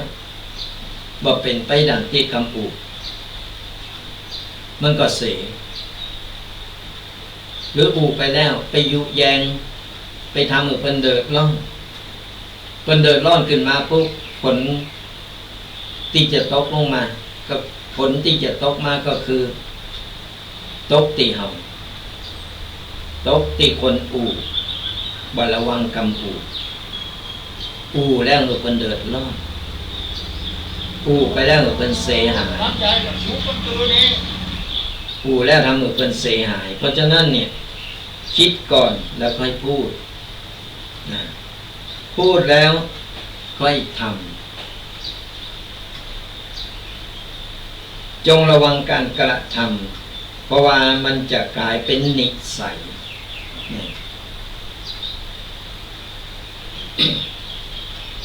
เขาจะเยกจะทำอะไรอย่างก็ตามเขาต้องมีระเบียบวินัยในตัวเขาต้องจัดระเบียบวินัยของเขาแต่น้อยเลยฝึกเอาไว้ฝึกตึงวันฝึกซ้ำๆเพราะมันจะเกิดเป็นนิสัยเขาฝึกไปในทางที่ดีฝึกถึงมันมีระเบียบวินัยเขาโตเขาก็จะเป็นคนที่มีระเบียบวินัย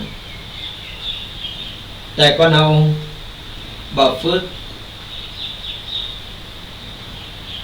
หรือว่าทำเลื่อยเปื่อยมันก็บ่มีระเบียบวินัยของโตเก่ามันก็จะติดเป็นนิสัยเป็นคนที่เกิดมาเป็นคนที่เสพเรเกเรมาเลยเกเมาเนี่ยมันก็จะติดเป็นนิสัยพอติดเป็นนิสัยบดีนิสัยสันดานบดีแล้วมันก็เป็นผลพวงของชีวิตของเราเองชีวิตอนาคตก็ไปบักไกลนิสัยเป็นคนให้อนาคตก็ต้องอยู่ในคุก ติดคุกติดตารางก็เราฝึกจิตฝึกใจของเราคือมันดีฝึกจิตฝึกใจของเราคือมีระเบียบวินัยคุณค่าในชีวิตของเราก็จะดีขึ้นคุณค่าในชีวิตของเราก็จะดีขึ้นเนี่ยก็ถึงบอกว่าคิดก่อนพูดแล้วต้องทำแล้วทำซ้ำๆทำบ่อยๆทำให้ติดเป็นนิสัย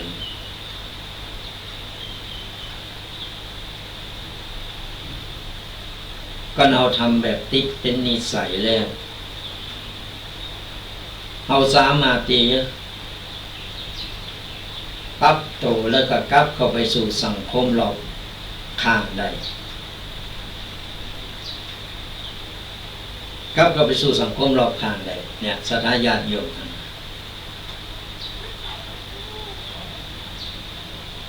วันนี้เป็นข้อคิดตีนำมาอู่หลายๆอย่างหลายๆประเด็นคือศรัทธาญาติโยมลองไปคิดวิเคราะห์แยกแยะเอาไปฟังเอา แล้วก็นำไปปรับใจศรัทธาญาติโยมทั้งหลายนำไปปรับใจกันข้อใดดีเอาก็สามารถนำไปปรับใจไปสอนลูกบอกหลานได้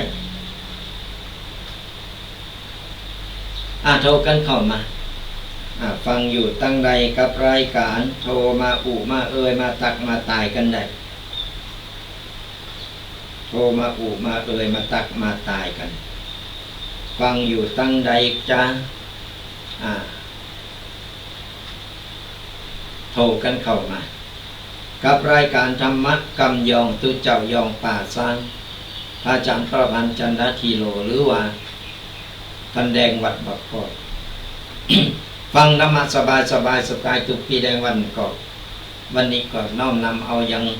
ธรรมะคำสอนต่างๆมาเป็นข้อคิดมาเล่าสู่ศรัทธาญาติโยมฟังกันเป็นประจำที่ตามรายการกันไปเลยเป็นประจำทุกๆวันเสาร์ตั้งแต่เวลา 8 โมงจนถึง 10 โมงเราก็จะได้มาอุมาเอ่ยมาตักมาตายกันไผมีหยังตีจะอุไผมีหยังตีไข่ถาม ก็สามารถโทรกันเข้ามาได้ตีสายหน้าไมค์หรือหลังไมค์ก็ได้เบอร์เก่าเบอร์เดิมเบอร์นี้แหละ0826112245สามารถโทรมาอุมาเอ่ยมาตักมาตายกันได้ก็เป็นประจำอุกันแบบสบายๆเข้าใจง่ายๆเข้าใจกันง่ายๆฟังแบบสบายสไตล์ตุกปีแดงวันนี้หลายอันหลายอย่างที่เอานำมาอุมาเอ่ยเนื้อสราญาติโยมได้มาฟังได้มาเป็นข้อคิดกันก็ฝากกันไว้กดไลค์กดแชร์กดติดตามกันกับรายการธรรมะกำยองโทรกันเข้ามานะกำลังรอสายกันอยู่ไปฟังอยู่ตั้งใดโทรมาอุมาเอ่ยมาตักมาตายกันได้ฟังอยู่ตั้งใดกับรายการ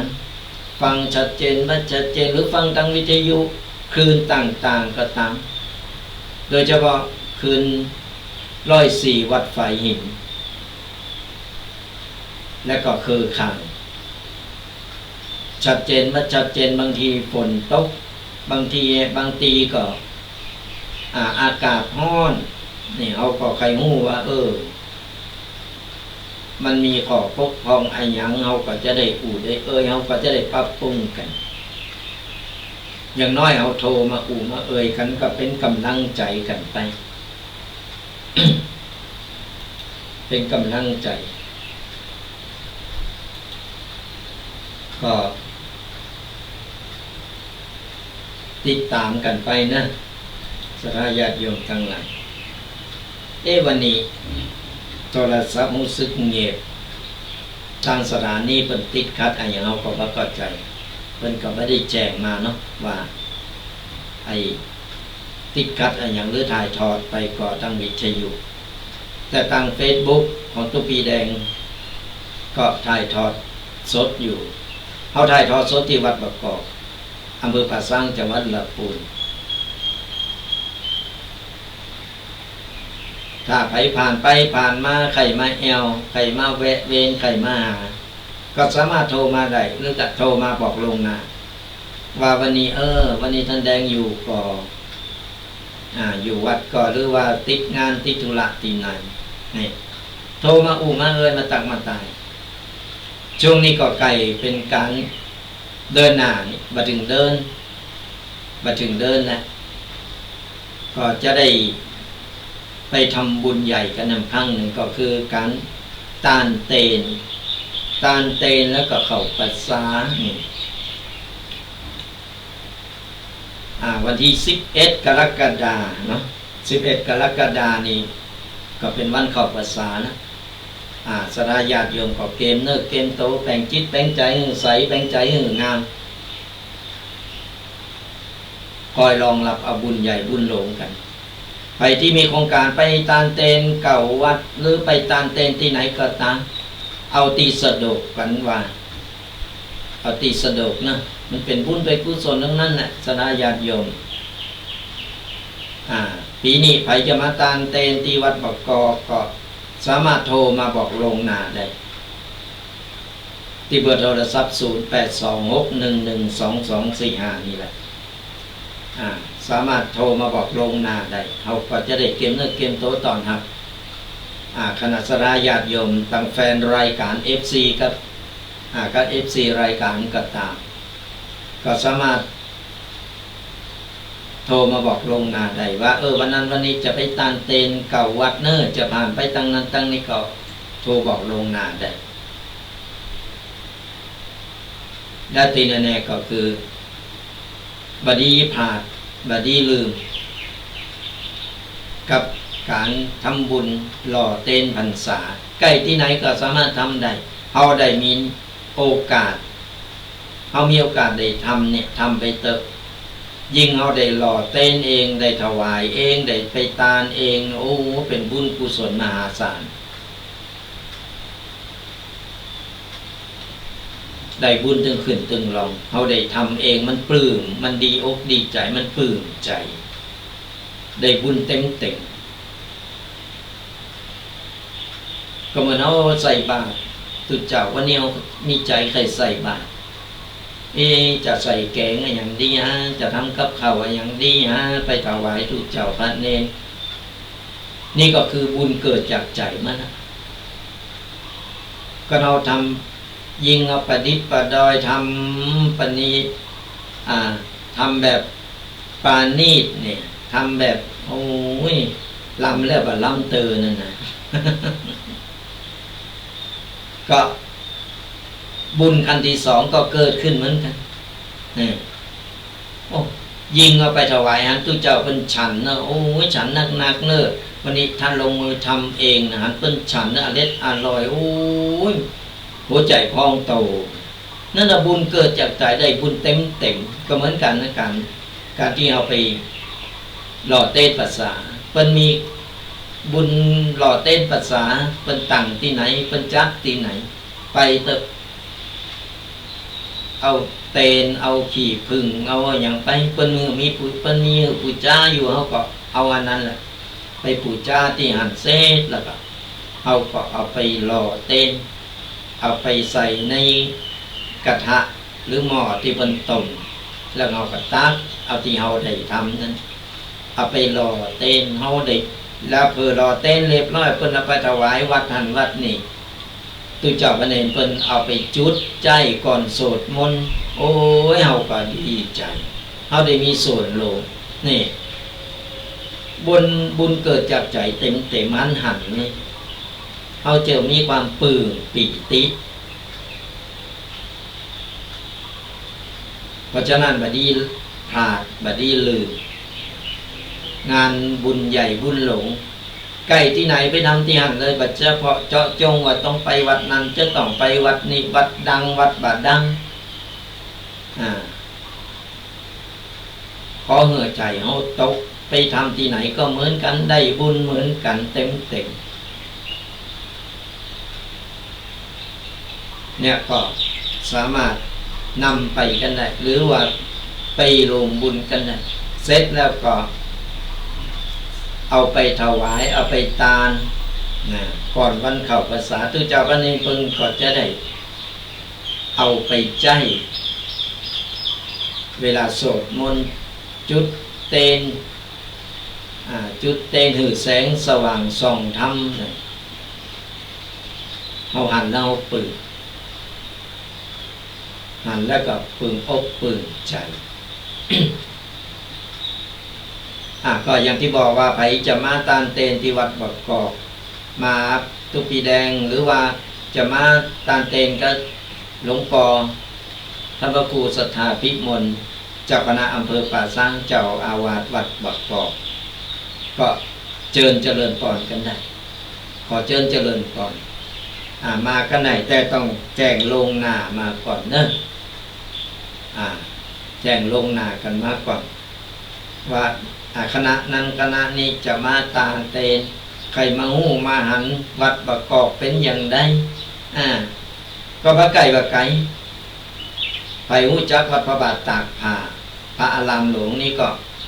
อยู่ตรงข้ามกันอยู่ใกล้ๆกันก็มาที่หลับปูนสายป่าสร้างนี่ก็หลายวัดเพราะว่าจะเป็นวัดธรรมมหาประสิทธิ์ธรรมาภินันโทกับวัดจังกั้มวัดจังกั้มแล้วก็วัดบักกอกวัดพระพุทธบาทตากผ้าอยู่ติดกันมากันได้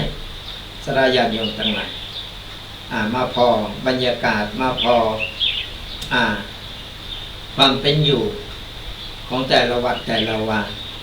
มาพอการปฏิบัติของแต่ละวัดโดยเฉพาะวัดพระพุทธบาทตากผ้าตอนนี้เพิ่นพัฒนาเพิ่นปรับปรุงใหม่มากราบไหว้สรีระร่างกายของครูบาหรือว่าท่านเจ้าคุณอดีตเจ้าคณะอำเภอป่าสร้างของเราก็ยังอยู่ก็มากราบ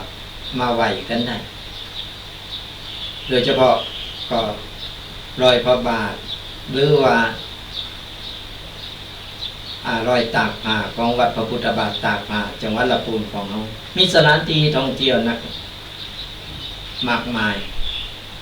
ก็สามารถมากันได้ ใครมาก็อย่างที่บอกนะโทรบอกลวงหน้าก่อนที่เบอร์โทรศัพท์0826112245โทรมาเช็คก่อนวันนั้นวันนี้วางก็ได้ไปไหนก็ติดงานก็สามารถที่โทรมาสอบถามกันลวงหน้าได้เขาก็จะได้ล็อกวันเอาไว้จะได้เกมตอนรับกัสดาญาติโยมกันก็ฝากบอกต่อกันไปตัว ปู่ไปอุมาเซงก็พอแหบพอแห้ง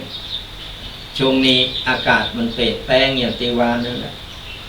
อากาศเปลี่ยนแปลงแล้วอย่างหนึ่งก็ช่วงนี้เดินสายไปสอนละอ่อนทองไปกิจนิมนต์ทองใจเสียงหนักก็อาจจะแหบแห้งไปแต่ก็ต้องดูแลสุขภาพนั่นแหละเพราะว่าเพิ่นว่าเราต้องดูแลสุขภาพอากาศมันเปลี่ยนแปลงไปเรื่อยๆในแต่ละวันมันบ่เหมือนกันอย่างแต่เจ้านี่ก็มืดครึ้ม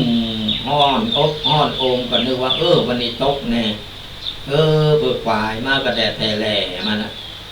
แต่แดดก็บ่แห้งแดดจางๆเหลืองๆอย่างนั้นเฮาก็เข้าใจ เนี่ยประเทศไทยมันมีหลายฤดูในวันเดียว ถึงบอกว่าเอาเด็กปั๊บโตปั๊บใจคืออยู่ปัจจุบันอย่างก็ตามมันจะเกิดมันก็เกิดมันเกิดขึ้นมาแล้วเราก็ต้องยอมรับต้องรับมันให้ได้เราต้องรับมันให้ได้เราต้องยอมรับเพราะว่ามันเกิดมาแล้วมันแก้ไขยังไม่ได้คือสถานการณ์แล้วก็เหตุการณ์มันแก้ไขเอาเองเรามีหน้าที่เย่อย่างเราก็ทำไปเรามีหน้าที่ทำงานเนี่ยอย่างเราก็ทำไปที่เรารับผิดชอบ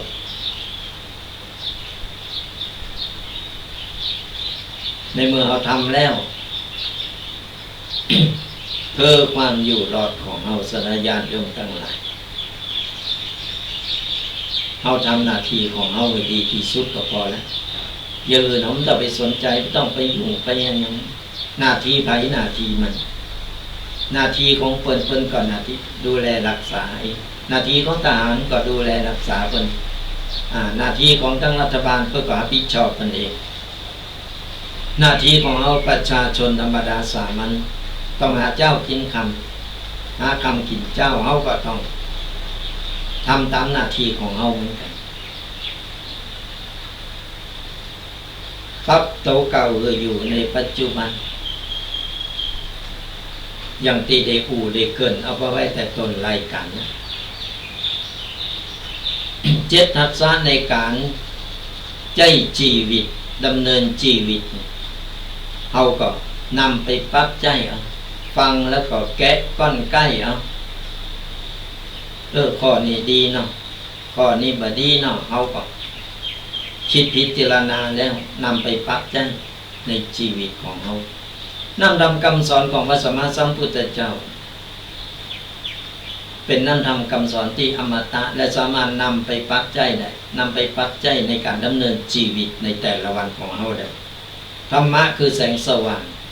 ส่องน้ำตังออกไปในทางที่ถูกที่ควรบุญกุศลที่เราได้สร้างได้ทำเป็นสเสบียงบุญสเสบียงที่จะติดโตเข้าไปหลายๆภพหลายๆชาติเนี่ยเราคือตะเกียบชีวิตของเราชีวิตครอบครัวจะมั่นคงถาวรต้องมีธรรมะธรรมะก็เป็นรากแก้วตีจะยึดเหนี่ยวบ่ให้ชีวิตครอบครัวของเราได้พังลงไปก็เราขาดธรรมะแล้วก็เหมือนเอาเตวในต่างติ่มมือเพราะพอมีแสงสว่างอย่ามาหือเอาได้หู้ได้หันเลยใจชีวิตแบบงมๆซ้ำๆไปแต่เรามีธรรมะอยู่ในใจอยู่ในโตของเขาก็เหมือนมีแสงสว่างคอยนำตังจี้ตังบอกตังเขาได้เนี่ยก็ฝากเป็นข้อคิดกัน คือสลาญาติโยมนำไปคิดนำไปปรับใจของแต่ละวันกันเอาละสลาญาติโยมทั้งหลายไปมาพอนาฬิกาก็ใกล้จะหมดเวลาวันนี้ตั้งวิทยุอาจจะมีการขาดเคินอะไรอย่างก็แล้วแต่เพราะวันนี้รู้สึกว่าสายตั้งวิทยุสายโทรศัพท์จะเงียบกิ๊บแต่ว่าเป็นอย่างไปพอย้อนหลังกันได้พอย้อนหลังกับรายการธรรมะกำยองตั้งช่อง YouTube ของตั้งสถานีวัดไฟหินหรือว่าเพจโซนโตของอาตมาภาพก็ได้ตั้ง Facebook ของตัวปีแดงหรือกลุ่มไลน์ต่างๆที่กดไลค์กดแชร์ไปก็ฟังตั้งใดสะดวกตั้งใดก็กดไลค์กดแชร์กดติดตามเป็นกำลังอกกำลังใจกันก็ฝากสลาญาติโยมกันเอาไว้ตัวทุกๆวันเสาร์ตั้งแต่เวลา 8 โมงถึง 10 โมงกับรายการธรรมะกำยองตุเจ้ายองป่าซางฟังธรรมะสบายสไตล์ตุปีแดงวัดบกกอกก็เป็นกำลังใจแล้วติดตามกันไปเรื่อยๆเอาละสลาญาติโยมทั้งหลายวันนี้ก็สมควรแก่เวลาไปมาพอนาฬิกาก็เหลือเวลานั้นหน่อยเดียวก็ขอจบรายการเพราะว่าเดี๋ยวกินเวลาไปเดี๋ยวครูบาอาจารย์ไล่รูปไล่ตนเพิ่นก็จะเข้าคิวรอกันอยู่เพิ่นก็จะมาฮือธรรมะกัสลาญาติโยมติดตามกันไปเพราะว่าครูบาอาจารย์รูปได้ตนได้ก็ตามเอาสามารถติดตามแล้วก็ฟังมีธรรมะเป็นเปิ่นปูใจฟังธรรมะอยู่ที่บ้านสบายๆนะเขาก็ได้ข้อคิดได้ธรรมะได้บุญได้กุศลตัวก็ติดตามกันเนอะแล้วก็โอกาสนี้ก็จะปั่นป้อนสลาญาติโยมกันตั้งอกตั้งใจรับพรกันเนอะตั้งแต่นี้ต่อไปก็ขอให้สลาญาติโยมจุปูจุพลจงหายตุกหายโศกหายโรคหายภัยหายเจ็บหายไข้นึกหวังสิ่งใดก็ขอให้สมปรารถนากุสิ่งกุประการ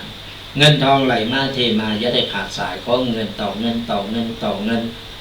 ทำการงานใดๆเจริญก้าวหน้าทำมาค้าขายร่ำรวยทำไมทำสวนได้ผลผลิตเจริญงอกงามขายได้ราคาสุขภาพร่างกายแข็งแรงแข็งขาดปลอดภัยอายุมั่นขวัญยืนมีโจมีใจคือบุญปกปักรักษาคุ้มครองกันกูคนเนอขอเจริญพร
ชีพนี้บูชาดอกบัวดอกน้อยเฝ้าคอยคนที่ใจบุญมาโอบเอื้อกูลรู้ค่าของบุญเก็บบัวขึ้นมาเพื่อสร้างความดีและเสริมบารมีดังว่าใช้ดอกบัวนี้บูชาพระสัมมาสัมพุทธองค์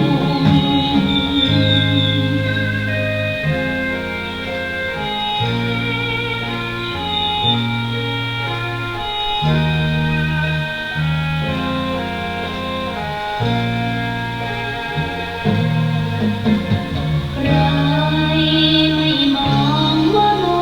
วงามเด่นแต่บัวก็เป็นดอกบัวทุกวันอย่างนี้ไม่อยากเด่นดังแต่มุ่งหวังในทา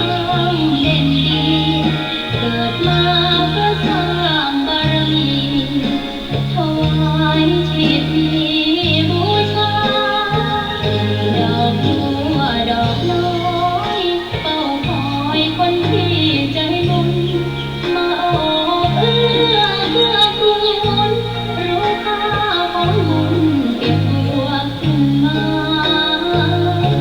เพื่อสร้างความดีและเสริมบารมีดังว่าใช้ดอกบัวนี้บูชา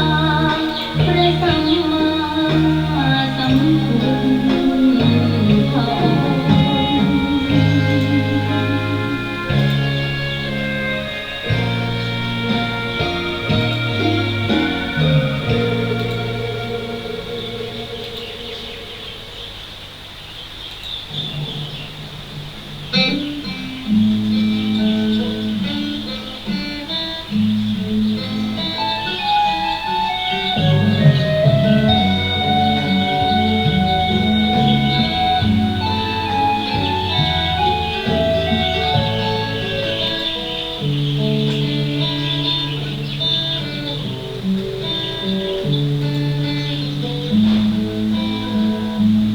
บ้านมะกอกเป็นชื่อบอกแห่งน้ำตำบลใครในเกียรติเรือล้นเป็นชุมชนชาวยอมน้ำประวัติบ้านเมืองรุ่งเรืองสืบมาบรรพชนปู่ย่าสร้างมาด้วยสามัคคี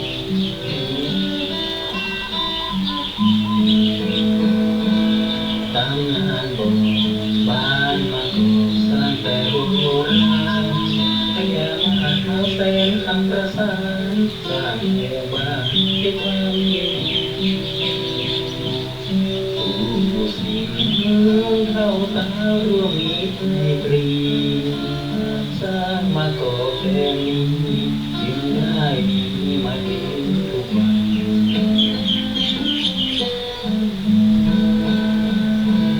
กระองค์พระธาตุเจดีย์พระเพชรมณีปกป้องเกษีให้เราสุขสันต์พุทธศาสนามันคงรุ่งเรืองอนันต์พระครูสถาพิมลนั้นสร้างสรรค์ชีนังทำดี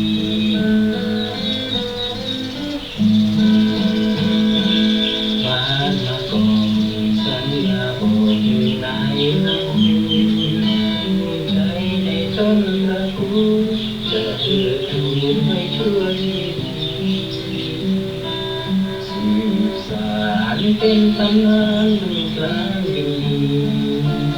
รักพื้นแผ่นดินนี้เพื่อศักดิ์ศรีของคนมะกอก บ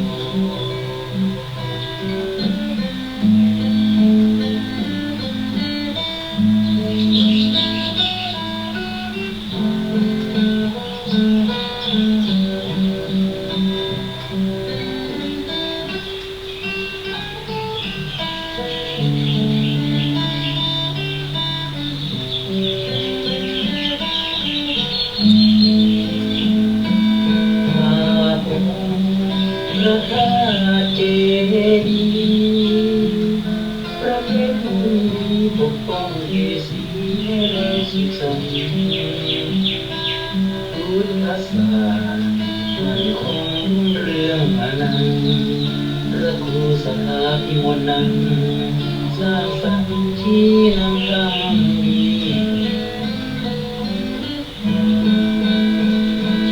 บ้านมาคงสัญญาบอกมีนายพระภูมิใจในต้นตระกูลจะเทิดทูนให้ชั่วชีวิตสืบสานเป็นตำนานลูกหลานรักเมืองแผ่นดินนี้เพื่อศักดิ์ศรีของคนมาก่อน